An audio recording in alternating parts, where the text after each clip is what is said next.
Okay, so new channel over here. I just took delivery of this 2022 Elantra N over here, and I figured, I think it just sort of kind of vlog sort of deal. I like ramble type videos on YouTube where someone just kind of goes through what's kind of on their mind on things. I think you get a lot of kind of interesting info out of that as you just kind of live through someone's experiences. So I'm gonna kind of do that with this Elantra as we kind of go through it, since I know there's a little community sort of building up on these things for sure, and there's not a lot of knowledge out there, especially as these things are coming out. They're hitting the States. I'm based up in the PNW basically, so as they're hitting, people are kind of biting at the lip to get more intel. I know a ton of you guys are probably waiting on maybe March delivery dates, April delivery dates, so I can kind of give you a heads up, at least as someone who just took delivery of one, of things to expect.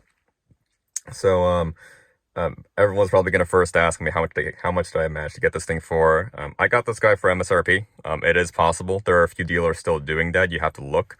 The approach that I took basically was I F5'd on the Hyundai page looking for when is one Elantra N showing up in the area, and as soon as one dealer popped up there, they're the only one popping up there. But if you went and you found every dealer in your area and you looked at what their stock looked like, they all got hit. So as soon as one appeared within basically the Washington area, every other dealer in the area also got one. And the next thing I did right after that was I got on the phone the next day, 9 a.m., and started calling people, and started calling their sales departments and asking, you guys got an Elantra N, right? I usually freaked out the salesperson because they're like, wait, we do.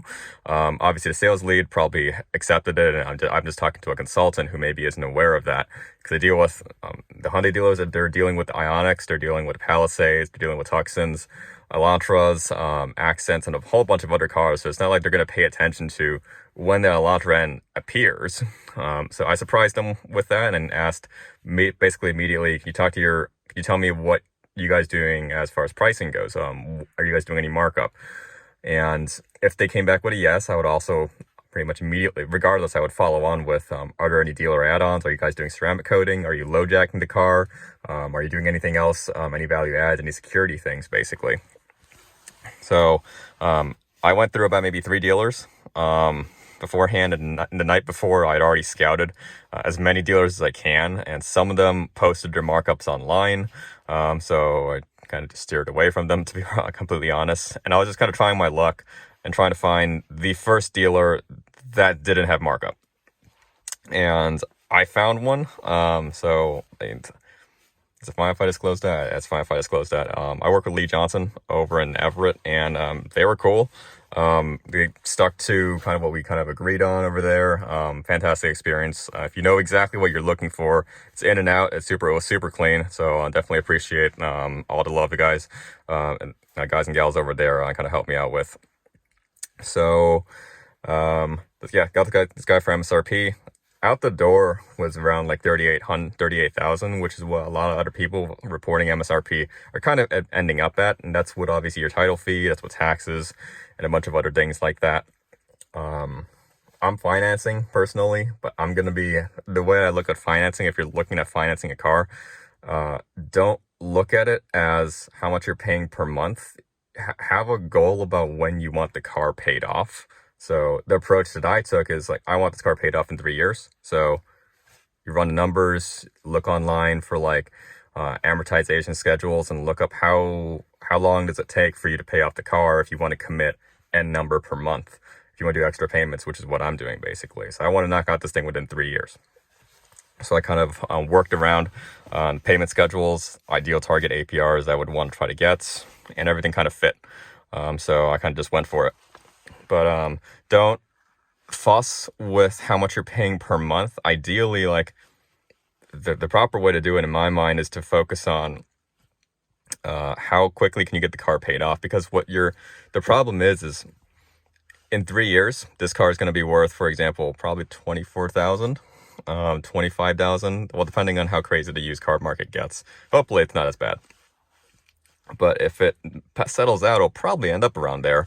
So if you're in it for a 3-year loan, you can get rid of the car for 24 grand at that point and pick up maybe a new Elantra N, Ioniq 6N or something like that at that point. So something to think about.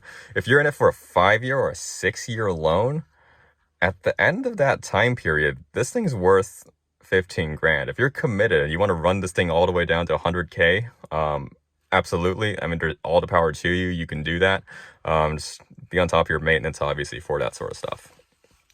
So, kind of choices about how you want to run it. If you're going to run it with that 6-year loan with a good monthly rate, it's not the most financially sound decision in my mind, because if you run numbers on that, if you look at the amortization schedules online, a 6-year loan at like maybe 1.9 APR, which is amazing, you're probably out maybe 40 grand, maybe 42 grand. I haven't done the exact numbers at that point. Whereas the car started at 38, and actually, I'm correcting that. You might be out maybe 45. So it'll be a lot more than the price you bought the car for because of interest, obviously. So you can do that math online. So work with that. Honestly, like if you have your monthly rate, if you want to figure out how much you're paying at the end of a number of months, like if you're paying $720 a month or something like that for a number of months, or you're paying like $500 for a number of months, multiply the 500 by the number of months. That's how much you're going to pay for the entire car. So that's baked in automatically. That's how those monthly payments are generated. It's estimating for 48 months, accounting for interest, how much are you going to need to make, how much are you going to need to pay in general for that to work out. So just do that math. Just understand like how much you're in it for. Wow, that's a long ramble about financing, but because a lot of people are going back and forth on that, and in my opinion, like if you know what your financial situation is, if you know like you can work with this car, and either one, you plan on ditching it and getting something new within 3 years, or you plan on really riding this thing out, that should make the call on how you want to do your financing, basically. Obviously, you want to get it paid off ASAP, because you don't want to pay that much in interest over time if you can. Right. Long ramble on financing. Wanted to talk a little bit about, at least, I just took delivery of the car right now. I put 100 miles on it already, just because I had some free time, wanted to go on a night ride, basically, with this and compare it to what I had in the past. So, kind of first impressions about it. This is an incredibly fun car, for sure. Before this, I had a 13 Mazda 3, and that wasn't a bad car by any means. It was nicer than a Focus, and that's kind of why I had it. But this is a different beast altogether. It is disturbingly easy to go fast in this compared to what I'm used to. Obviously, it has a lot more power, and even just like at 2,500 RPM, it will put down way more power before you even realize what's going on if you're coming from like an Econo box like I am. It's not that I haven't worked with like motorsport like things in the past, but this is a new experience for sure. So a couple of things that I noticed, since you've probably gone through all the YouTube videos at this point, as someone who has gone through all the videos, what are things that I noticed and maybe the videos didn't go on? Number one, which I thought was kind of interesting, the gear shift over here.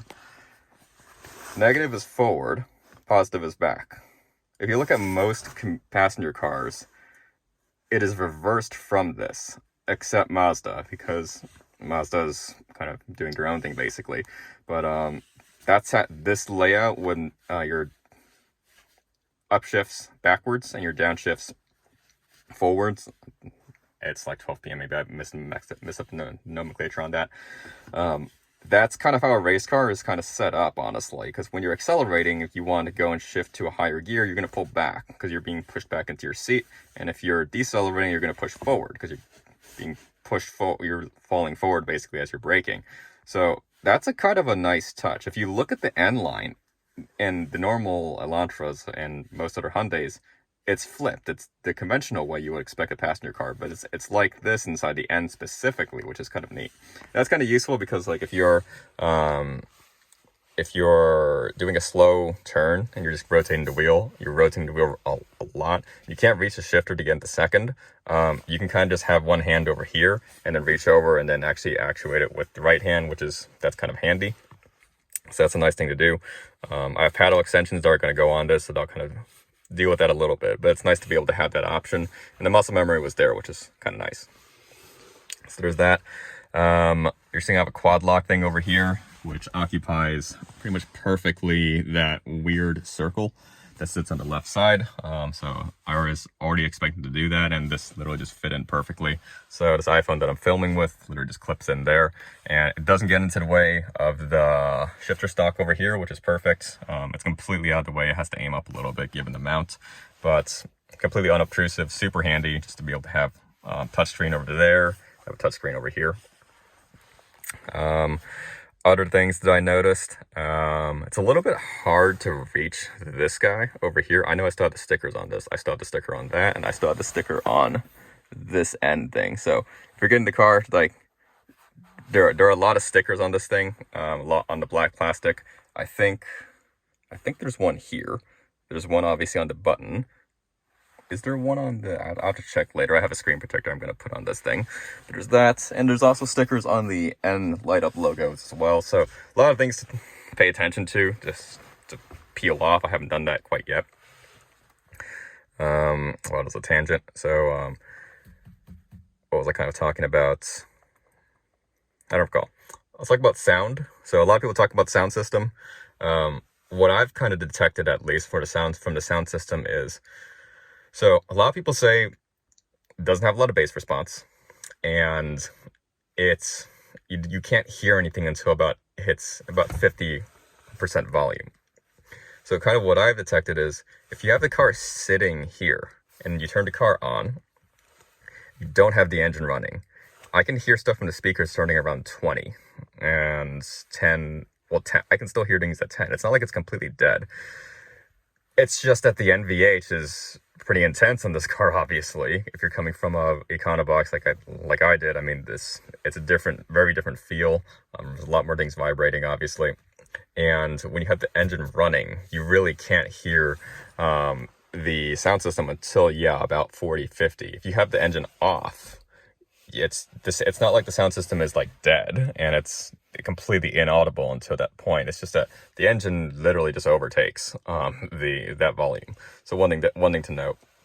And sitting there with the engine off, the bass response is fine in my opinion. It's not as on the Mazda 3 it was terrible as far as bass response. Well, I mean, it was overly boomy, and I could hear where that thing was tuned kind of weird. It had way too much bass going for it. For the Elantra N, like with the 10 speaker Bose system, I think that might not be 10 speakers, but the Bose system in general, with the car off, it's not bad, to be completely honest. I have a reference playlist that I use for headphones that I've kind of developed an ear for, with two headphones I referenced with for a while. I'm not like a professional in the audio field. I did a little bit of DJing on the side, just to kind of experiment with it. And I got kind of used to how two specific headphones sounded. And that's kind of my reference. And with my reference playlist running through this, with the car off, I dial it back to around -7 on the bass response, honestly, and that neutralizes it for me. With the engine on, that's a completely different story because I can't hear jack with the engine actually on. I can't really hear any sort of bass response at that point because it's just overtaken by the engine. So I'll crank it back up to 0, and that actually kind of neutralizes it out. So there's a lot of just... The engine is very dominating in this car, which isn't a bad thing at all, but it's something that I've kind of noticed on the speaker system. I was just kind of noticing while I was driving around with it at 0. Actually, I think I bring it to -2, maybe. I could check and turn the car on, but I think I have -2 or something while I'm driving. I'm still figuring that out. But I did notice I felt a lot of kind of pressure that I would associate with speakers driving it pretty hard. So I'm a bit of a stickler for hearing, having done a little bit of DJing in the past, so I'm probably going to leave it -2, 0. If you want to put a bigger speaker system in there, that could definitely help, maybe a little bit, and clean that up. Nothing really wrong with that. But just something I'm noticing on speakers, if the engine wasn't as dominating, they'd be fine, in my opinion. But because it is, that's something we have to work with. So on that note, driving around, a lot of people say have been saying on like the forums, not the forums, we don't have a forum unfortunately, yet. On the Facebook groups, on the Reddits, a lot of people have been saying they're perfectly fine just kind of driving around listening to the engine. That's definitely true, especially when you have the exhaust at least in sport mode, if not sport plus. You feel very integrated with the car, honestly, to the point where I was finding music, honestly, as a little bit of a distraction, which was very surprising to me, because you can feel really everything the car is doing if you have it in full N mode. It's very chatty. And it's not like overly chatty. It's comfortably chatty. It talks to you. So, at the second half of my drive, I was just turning music off, honestly, because I mean, it's that, it's not really intense, but it's that focusing, honestly. It's a good feeling. So, wanting to kind of note. Another thing to note right now is forgetting what exactly I wanted to allude to. Still getting used to the seats, so I'm not used to having like bolstered seats. I was a Mazda, I didn't have like Sparkos or anything in there, so kind of getting used to seat position. You do feel very low in the car, which is nice. So there's that. One feature that I didn't realize I would really like, but I'm starting to like a lot, is, this is going to sound heretical, but literally eco mode, because you can kind of just go, it feels like you're going incognito with eco mode on, because it might just be the perception from within the car, but you go from being able to really hear the exhaust and hear what's going on, which is really nice for shift points, to you just sound like a normal 2.0 inline 4 on the street. So being able to swap between those is really handy if you don't want to be really obvious. The color might not help with that. I'm planning on blacking out the trim personally, but eco mode's kind of nice, and it's nice that like this button over here swaps between your modes, and this button here swaps between your N modes, basically. So if you're not familiar with it, basically the way this works is on the left side, this will swap between your normal modes, is kind of how I look at it.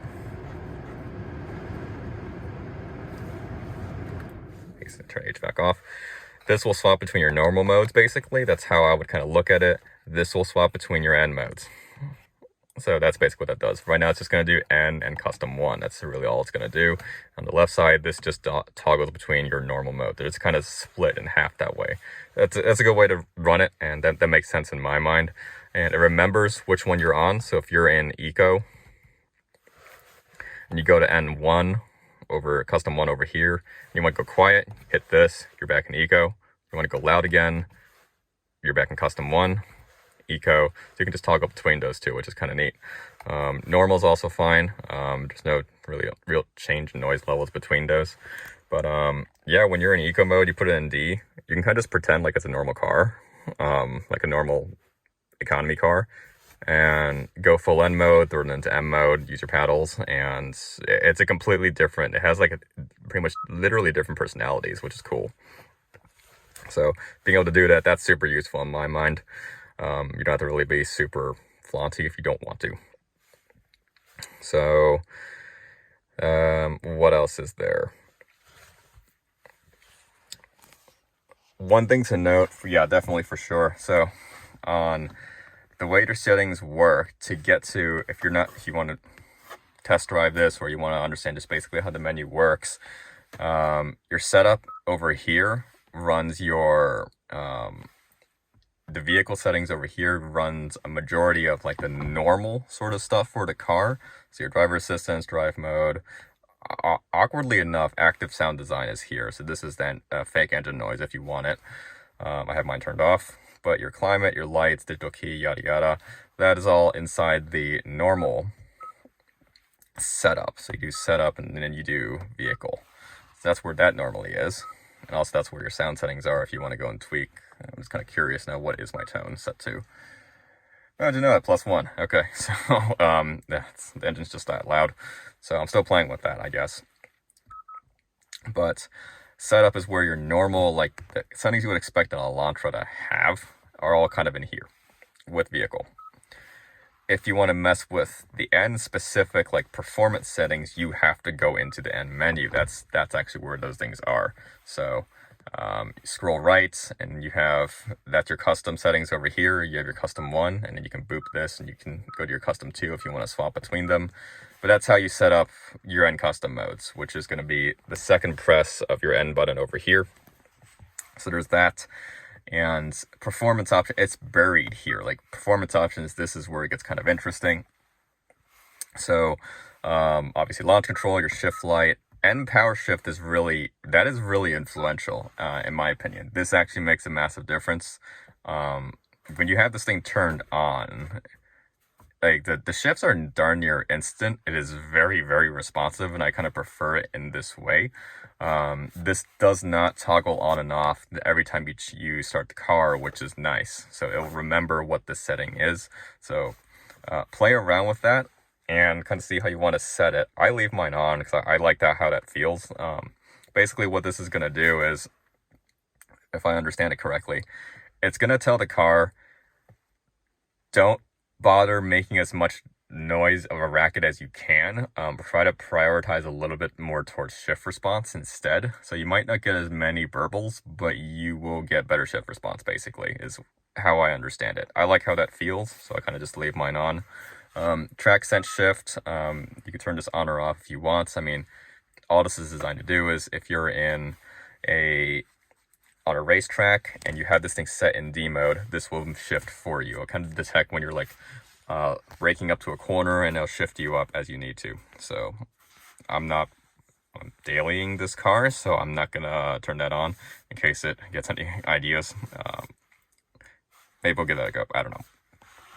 Auto creep off. This resets every time, which is kind of annoying. So this is where your auto creep setting is. It's not within the normal vehicle menu. It's buried within the N performance menu. So this means when you go to a full stop, it won't use the engine to try to hold it there. So if you let off on the brake on a hill, it will roll back. So I'd kind of prefer it that way, if by default, to preserve the DCT. Obviously, if you know how DCTs work, you want to try to drive them like a manual. Do not drive them, obviously this is a dual clutch, you want to kind of drive them like a manual. Don't creep in traffic, and don't like let the engine hold it up on a hill, because it's going to behave like a manual. You're burning the clutch at that point. There's no torque converter like a normal automatic. So I'd prefer this to be always on, but I even forget to turn this back on when I restart the car. So that is kind of annoying, but that's where that setting is. So yeah, so that's kind of one big one. N power shift, I think, that's a very influential one. You want to go and try to figure out what do you like starting off. Just that. What else am I thinking of? Oil temps. Oil temps are pretty fine. I'm not used to being able to see oil temps, and so mine kind of hovers around like 199, 200 on just normal highway driving, and if I'm going a little hard at it, maybe like 205. So that's perfectly normal. So yeah, it's totally fine for sure. NGS, we can talk a little bit about that. From what I have heard, if you hit the NGS button, it is going to put the car into maximum attack mode, and part of that involves throttling up. So from what I've heard, the car will hit 4,000 RPM when you hit that button, because it's going to be trying to excel as fast as it can if you're at the speeds where it can get to 4,000 RPM. So obviously, if you've read the manual, this car has a break-in period, and well, they're asking nicely for you people to break in the car to settle the piston rings, and they're recommending to try not to go above 4,000 for the first 600 miles. I'm a human being, and I've screwed that up already by accident. I'm not used to like how fast a turbo car can really spool up once it gets going. So I violated that, like, I think once or twice by accident. So with NGS, just kind of keep that in mind that it's going to do that. So if you're adhering to the braking period, try to stay away from that for a little bit. Try to hold off until you really have the car past that period, and you can kind of have at it, basically. So I think that kind of wraps up kind of my initial thoughts right now. I'll probably have more as we kind of go along.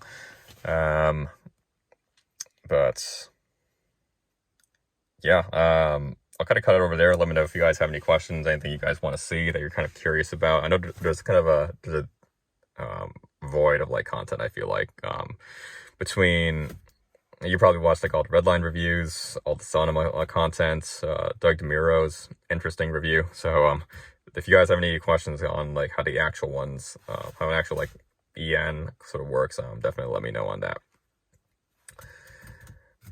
I feel like I'm forgetting something right now, but yeah, just call over here. We're already at 25 minutes.